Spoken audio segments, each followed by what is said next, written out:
A chisel is a metal tool with a sharp end for shaping stone, metal, or wood.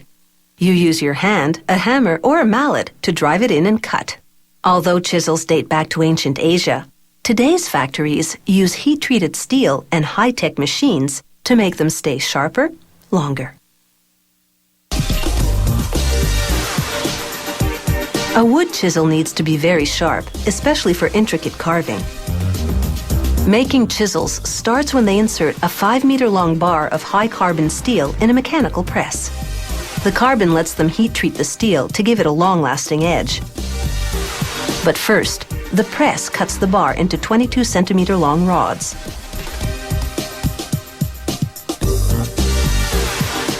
The rods then go through an induction heater. In just 6 seconds, a magnetic field heats them up to about 1300 degrees Celsius, a temperature at which the steel can be forged. A worker sets each hot rod into a die in a forging press.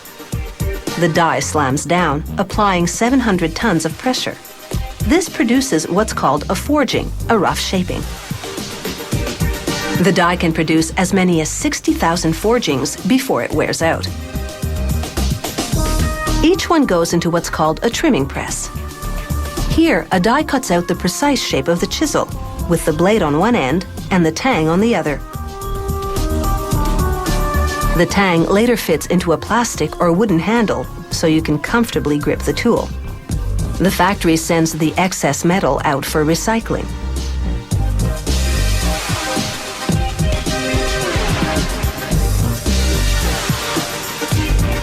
After the chisels cool off for several hours, workers run them through another induction heating machine, this one with 2 coils.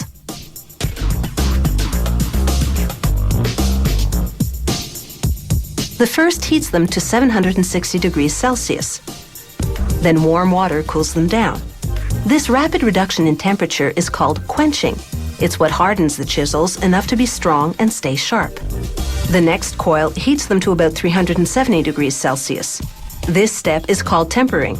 It relieves the stresses that the quenching phase created inside the metal. Spring-loaded clamps now release the chisels from the machine, and they drop into a container to cool overnight. The next day, workers can start to polish and sharpen the chisels. That removes the metal discoloration the heat treating caused. To polish the barrels, the round area joining the blade and the tang, workers load the chisels into devices called chucks. These clamp the chisels securely by the blade as the barrels spin against a rough grit sanding wheel. After about 7 seconds of sanding, the blades are ready for polishing.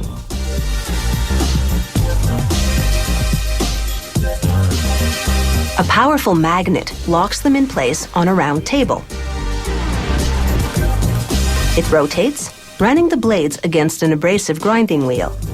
As water cools the metal, it also applies a rust-proofing chemical to the steel. This polishing cycle takes about 20 seconds. The highly polished finish is a key selling point. Now, to sharpen the blades. A worker loads the chisels into another machine. It moves the chisels back and forth against another grinding wheel. After about 5 minutes of this, the blades are razor sharp. Only the last centimeter of the chisel, sloping at a 22-degree angle, is the cutting edge. This factory uses pre-formed extruded plastic handles for its chisels. A hot metal die with raised lettering presses and melts a colored plastic ribbon into each handle. This imprints the company logo, the model size, and a reminder to wear safety goggles. The next machine puts a steel cap on top and forces the tang inside the hole. The cap reinforces the handle against hammer blows. The tang stays put because it's actually a bit bigger than the hole it goes into. In industry lingo, an interference fit.